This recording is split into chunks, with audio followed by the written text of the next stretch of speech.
found in the middle of the Parsha, and these are verses that are important to us in the synagogue service. It comes after the account that the tabernacle, the people, the camp is getting up. VAYEHI BINSOA HASHENI BACHODESH HASHENI B'ESRIM BACHODESH.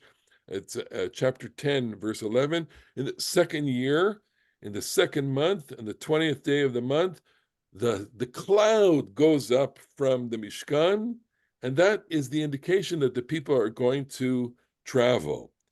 And then we're told of the array of their travel, and that itself is a very beautiful moment.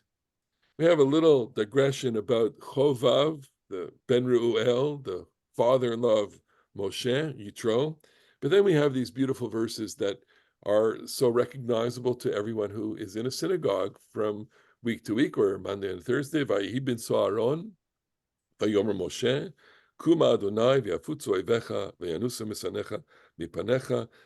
The translation, basically, when the ark moved, Moses would say, "Arise, O Lord, that your enemies scatter, that all those who hate you scatter or disperse from before your face." And then, Uvenucho Yomar, and when the ark came to rest, Shuva Adonai, return, O Israel, Rivavot Alfei Yisrael, myriads and thousands of Israel. So I want to spend a few moments talking about this. Because these verses are presented in the Torah in a very distinct way. They have two inverted nuns demarcating them, and two, because they have come to mean something to us in the contemporary context. So I'm going to start off by posing, what is it that we're trying to evoke when we recite these verses in the service? What is it that we're trying to do here?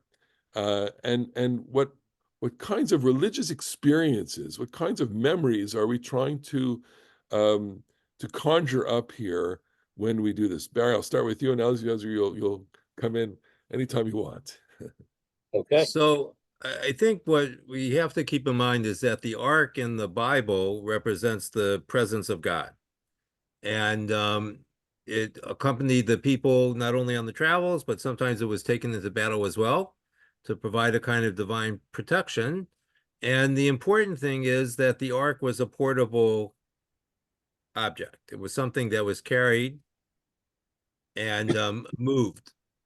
Whereas in our synagogue, the ark is the stationary object, and the Torah is what is portable.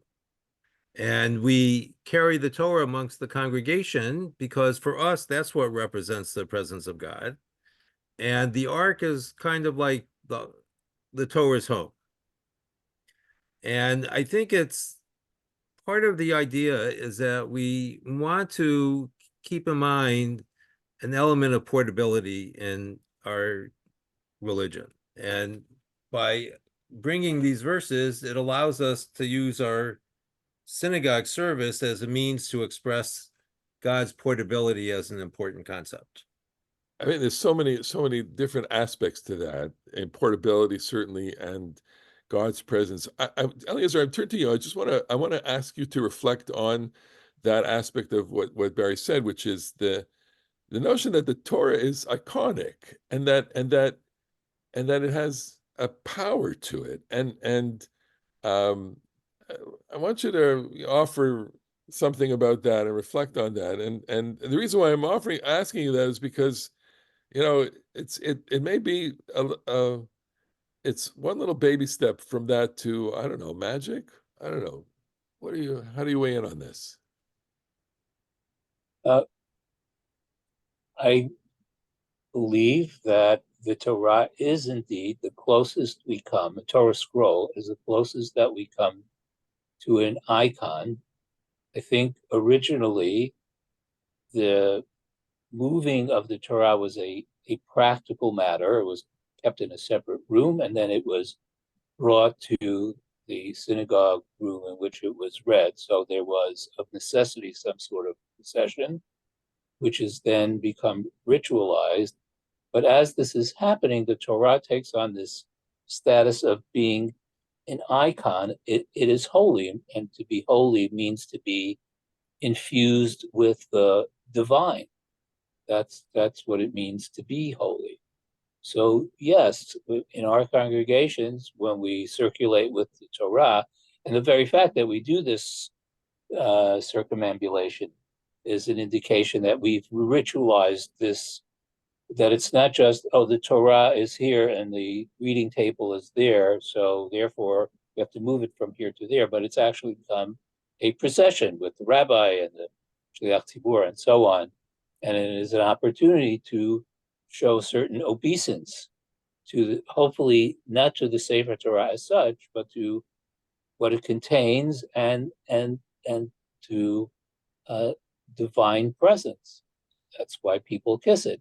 And is it perhaps just short of idolatry? Well, that's why people like the Vilna Gaon were not happy about people doing such things, because indeed, yeah, maybe I'm mistaking the tafel for the ikar, the secondary for what is primary, which is of course the words themselves.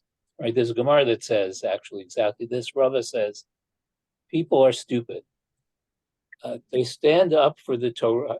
Well, Okay. people say that other people now know. They said people are stupid. They stand up for the Torah, but they don't stand up for me and my colleagues who actually are the authoritative interpreters of Torah. In other words, that scroll is useless until you talk to us, because we're the ones who can tell you what is really being said there. You can read the words, but you can't really know what they mean until you talk to us. And I think he may be reacting to that sort of fetishization of the Torah scroll. Like people are, oh, it's the Torah, it's from God, it's this mysterious force. But the main thing is, what does it say, and what am I supposed to do as a result of what it says? There's so many fascinating elements to that, which is, and in a way, as you were citing the Vilna Gaon, I was kind of giving myself a pat on the back because I feel in that tradition, I feel a certain hesitation to act in these kinds of reverential ways, because it feels odd. I press the tzitzit on a Torah scroll to indicate a validation, to indicate a kind of signatory moment that I adhere. I want to aspire to adhere to what is contained in the scroll as it's mediated through people like you, the rabbis, teachers, and accord the Torah its reverence as the symbol, understanding what the limitations are, understanding that it is an object, and that the way we have oriented our whole synagogue worship around this moment, which is really the great moment of the services, when the Torah comes out and the Torah goes back in, and we have a stream of people who are being honored to open the ark, to carry the Torah, to read the Torah, to come up to the Torah, in all of which is to say that this is central to our lives, and that we are engaging in an act of worship and an act of learning at the same time, and that's that's what I'm thinking about as these things are happening is, well, what is supposed to, is Torah reading a liturgical moment, or is Torah reading a pedagogical moment, or am I being too naive to try and put those, to separate those two? They need to be the same. I don't know, Barry, if you want to weigh in on this. Well, I would say that there are elements of both. But what I want to say before is that the reason why I think people kiss the Torah is because they have a need to make a connection to it. And when you were speaking, one of the things I was reminded of, many people, when they're at a cemetery, will put a rock on the matzeva, on the stone, in part also because of a need to make a connection. And, there are obviously different kinds of people in the world, and some people may find that kissing the Torah doesn't suit their spiritual needs. But I think for a lot of people, that is their connection to the Torah. And, we were talking a little bit before about the Torah object as opposed to the words of the Torah. And I think, sometimes we minimize the importance of the physical. And, we were talking before the podcast about how the Torah is a holy object. And it's a holy object in a different way than I think the words are holy, because we could touch the object, we can't really touch the words. And this gives us the possibility to actually embrace the Torah and all that it contains, which is more difficult if all we're talking about are the words of the Torah. Well, people do touch the word. I mean, when they come up to the Torah, they actually, Right, in the scroll. in the scroll, Right? which But I we don't also do want that to when we discourage. study from a Chumash. I want to discourage people from doing that because it rubs out the words. I don't know. Right. So, Where do you want to weigh in on this? so probably, Liturgical and first of all, pedagogical. okay, so first of all, to answer that question, my answer is it is a pedagogical, it is a liturgical performance of a pedagogical action. Oh, nice. Okay, so I have to daven this one out. Okay, so come on, explain. No, it's we are making known the word of God, but we do so in a way that says what we are doing now is not simply an act of study. It is reminding us of the first moment, the moment of revelation, so that we understand that this is the word of God. I mean, to go back to the psukim that we use when we take out the Sefer Torah, we say, VAYEHI BINSOA, but then we say, Kuma Hashem v'yafutzo eivecha, right? We don't, Moshe doesn't say, arise, O ark, arise, God. The ark is important because it embodies God.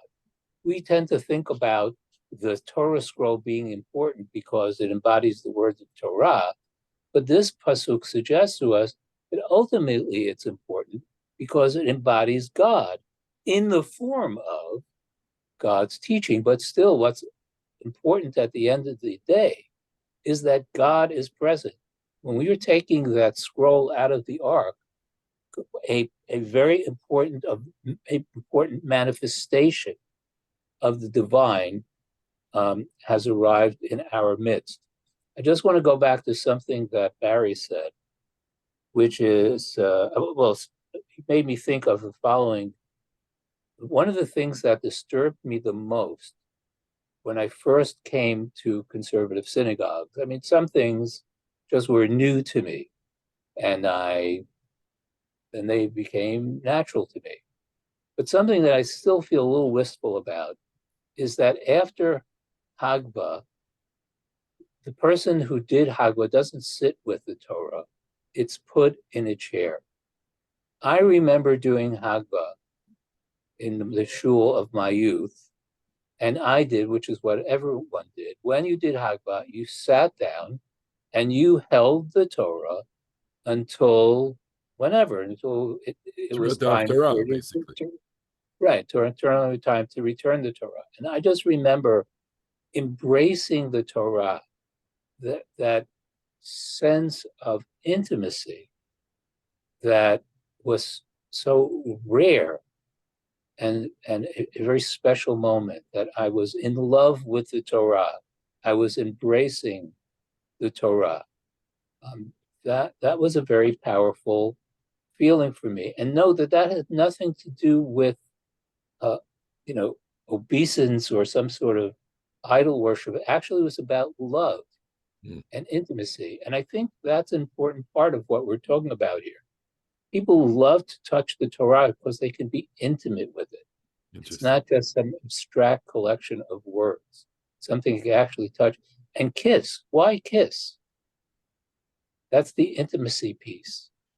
Oh yeah, you're going to make me rethink my views on this. I have to change from being a Vilna Gaon follower, but I want to go back to where it plays a role in the liturgy, because we take it for granted that that's how you take out a Torah today. You open the ark, and as the ark is open, you recite VAYEHI BINSOA VAYOMER Moshe, and that wasn't always the case. And our best information shows that the origins of reciting these verses for taking out the Torah is sometime around the 11th, 12th century, something like that. What I'm going for here is the question why, which is what are the framers of the synagogue ritual, whether they're Ashkenazi, and this is Ashkenaz, this is southern France. They're trying to evoke this moment in the service. They're trying to evoke this moment in the desert. So are they also trying to say we want divine protection here? Because this verse is a verse of God as, the power, may your enemies be dispersed, and, I almost want to say, in light of current events, would we want to see a Sefer Torah with the army and in Gaza or in the army anywhere, and I can recall even scenes from the Yom Kippur War where there, you had photographs of individuals carrying a Sefer Torah into battle, and on the one hand, it's like, it's highly evocative. On the other hand, it's like, you guys, I mean, what's going on here? And it's obvious what's going on. They have to read the Torah, right? They're there. The Torah needs to be read, but it's much more than that. So I'm saying, why is this verse or these two verses put into the service? Is it to recall the desert? Is it to not weaponize or militarize, but to evoke God as power? Or is it something even simpler than that? I don't know. What do you think? I turn to you, Eliezer. I think it is the Torah. But before to go back to the question of holding the Torah, I think it was Rav Goren who, in the 6-Day War, when he went to Jerusalem, I may be, as I say, remembering creatively, but I think he had a Sefer Torah. I agree. I think there's a famous photograph with him carrying a Torah and the shofar. And the shofar. The shofar at the wall. Yeah. Right. But listen, battle, I mean, let's sort of turn it around for a moment. Battle has religious significance in the Torah. I mean, think of the charge that the Kohen gives, as described in Parashat Kitavo. God is going forth with you. You are fighting in behalf of God or with God's presence. It also occurs to me, and I never really thought about this before, but remember how the Melech has a Sefer Torah that he's supposed to have with him at all times. Yeah. And I would just say, in light of, I don't get into politics here, but it is interesting that there is an idea, I think, that you have to have the Torah with you always, even and especially in the chaos of war. Nice. Which means a number of different things. It's to strengthen and comfort us, but also to challenge us. We have to be observers of Torah, carrying out the word of God, even in the midst of that chaos. Yeah. Which of course is easier said than done. And for us as a congregation, I think the Torah is seen as a source of our strength and our protection.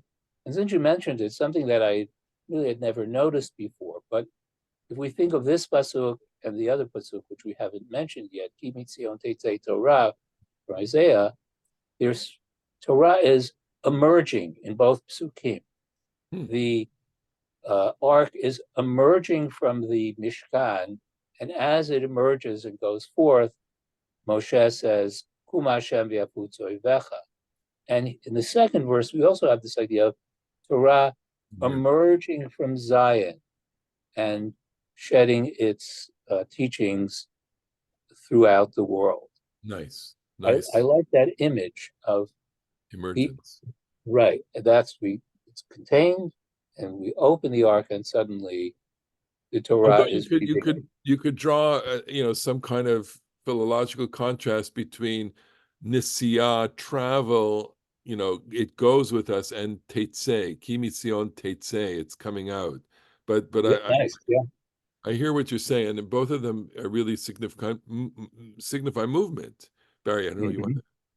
Well, the verse from Isaiah is intriguing because of the way the parallels between the physical object of the Torah and then the words of the Torah. So I think it kind of brings the two together to stand for the same thing.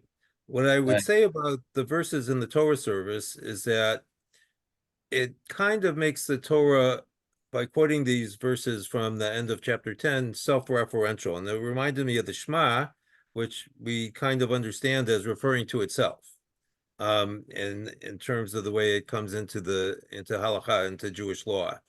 And I think that also can be an important point. But what struck me when you were dating it to the 11th, 12th century is that was a pretty chaotic time in Europe for Ashkenazic Jews, especially as we move, towards the end of the 11th century into the time of the Crusades. And so it may be that the military aspect is what stood out. Yeah, that's where I would go. Although who knows? We need to do more research on this. Also, Sarich Iyun, as they say. Yeah, I just want to know which were the non-chaotic centuries. Really? Just want to note. I'll get back to you. No, it might only be a decade. I see your point. Let's take a few minutes to look at a very, very interesting, puzzling, troubling story at the end of the Parsha, where Vatidaber Miriam va'Aaron b'Moshe.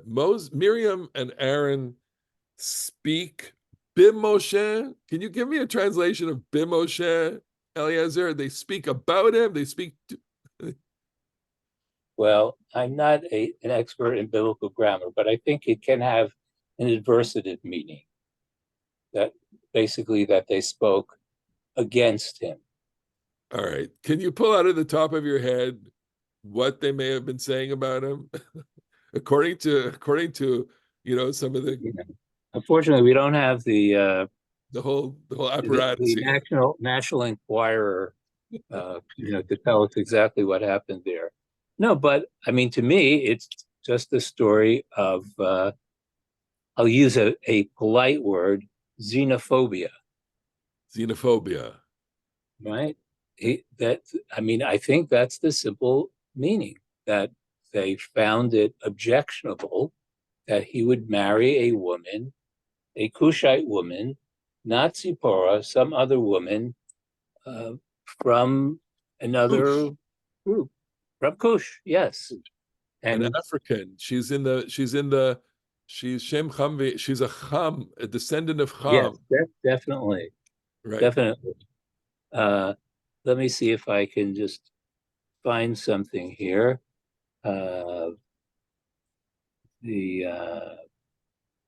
no, okay, it's not in this.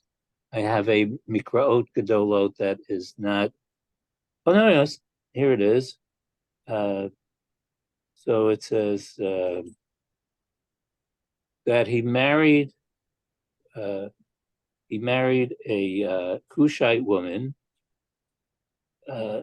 He said, Rashbam says, "Kidichtiv b'divrei hayamim de Moshe Rabbeinu melech haya me'eretz Kush arba'im shana." So he ruled over Kush for 40 years. He's saying Moses, when he was in exile from Egypt, had a royal position in the Cushite kingdom.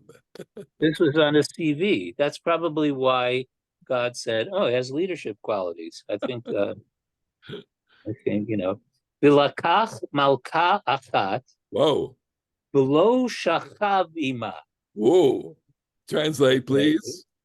Right. So he took for himself a queen, but he never consummated a relationship with her. To be nice, yes. And this was the misunderstanding. You see, I mean, he's tap dancing between the straightforward meaning here and protecting Moses' reputation against the Haim lo yadu, but they, Aaron and Miriam, did not know that that was the case. And then it says, and I love this, Zehu ikar pshuto. Nice. Right. Translate. This is the essentially the simple meaning of the verse. Well, sort of. I mean, it's certainly simple in that he married a Cushite woman, but the fact that he was a king and that he married her, but that he didn't consummate the marriage, and then Miriam and Aaron knew that he married her, but they didn't know he didn't consummate. I don't know if all that can be folded into pshat, but this is the Rashbam speaking, who is really one of the leading Rashbam, one of the the grandson or of Rashi, and one of the leading Pashtanim. So is he being sarcastic here, or is he being serious? I don't think so. I don't think he's being sarcastic. Well, I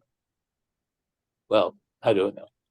Yeah. Okay. But at least he's willing to say, when it says he took, and when it says a Cushite, it means he took, and it means a Cushite, as opposed to it means it says he took and divorced, and a Cushite means Tzipporah, who's not a Cushite because she's so different from others, she's compared to a Cushite. So maybe you got a point here. So because of speaking about Moses, Miriam is afflicted with Sarat. Barry, I just want you to kind of reflect on there may be some inversion here, or an echo of the earlier story of Moses. I don't know if you want to just touch on that. Well, I just want to draw our attention to Pasuk Bet first, where it says, when Miriam and Aaron speak, Vayomru harak ach b'Moshe diber Hashem. And so we have the same construction of diber ba in the second verse, where clearly it's not that God spoke against Moses, but spoke to or with Moses. So it's an interesting play of the multiple uses of the bet in the verse, and it makes the story more difficult to try and understand now what the first one is, although the plain meaning seems to be that they were speaking against Moses.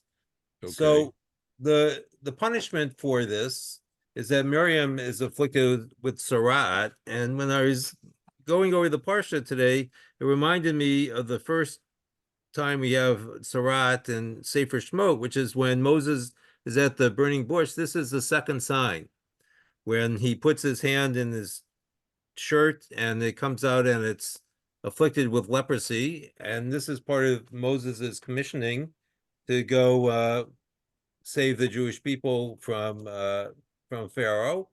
And here, Miriam is afflicted with Sarah, with leprosy, and Moses kind of fulfills the role of God here, because he's the one who causes it by virtue of his prayer to be removed from her. And it's, I think that what the story here ultimately is about is a kind of authority and who has it, because what struck me in, again, reading today, is that something about the marriage itself troubled Miriam and Aaron. And what occurred to me is that it seemed to be that Moses said, it's okay, God permits this, and they objected to it. And then their counterclaim is, well, God speaks to us too. Moses is not the only one. And then God puts them in their place. Laced into this story is the verse, Va'ish Moshe anav me'od mikol ha'adam. The man Moses was more humble than any other person on the face of the earth. And, speaking from the position of humility here, it would be, the notion that, what is the source of Moses' humility? What is, how is Moses' humility reflected? What does this in fact even mean at this moment? And Eliezer, what is the the humility here of Moses? Is it reflected in his, relationship with God, or is it just the uniqueness of this individual? What do you think? Well, for me, it sets up the fact that it is God who responds to Aaron and Miriam. But Moses could have gotten angry, could have gotten defensive, could have reacted in many different hostile or defensive ways. And instead, what we get here is that Moses doesn't react at all. Yeah. He allows them to say what they say and says nothing. And it is God who feels impelled or compelled, probably impelled is better here, Yeah. to say, this is Moses you're talking about. My Moses who is so humble that he's not going to say anything to you about what you just said. Yes. But I'm not going to let it pass. Oh no, you need to remember who Moses is. But also, I think it highlights the contrast. When they say that God also speaks to them, they're thinking that makes them better people. And Right. Moses never says because God speaks to him that somehow he's better than everyone else. And just give me a word about the prayer, El Na Refah Na, just as a paradigm, or as it's short. This prayer is short. Can you be effective in a short prayer? Speaking as a person of praise, Eliezer, and these words, Refah Na, these are poignant words. Well, I will say, I actually relate to it more and more as I get older, because the older I get, the shorter my prayers get. In the sense that and here I'm sort of taking us a little bit on a sidetrack, but what does it mean that we, especially prayers of petition, what is that we are asking for, and what is it that we expect? I don't have a precise answer for myself at this moment, but I do know that when I pray, I open that channel.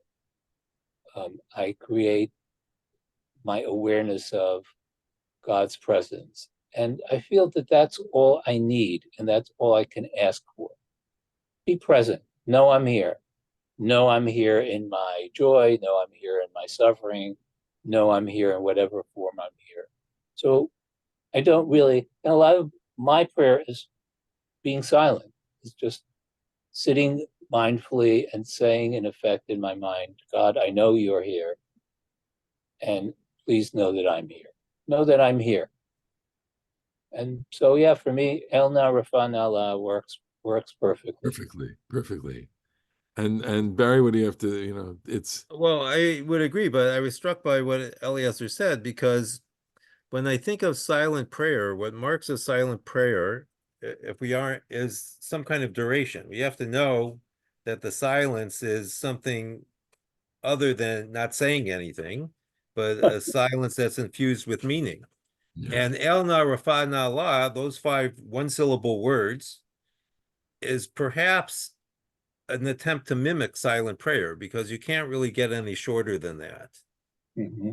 And so it may be actually what Eliezer is indicating. It's just like the music of it, which is the El Na Refah Na La. Go ahead. And Elia, last word. So somebody, a colleague of ours, had been at some sort of interfaith conference and came back and feeling very discouraged. He said, the Christians have it all over us. At every meal, they asked someone of a different denomination to say some sort of grace before they began eating.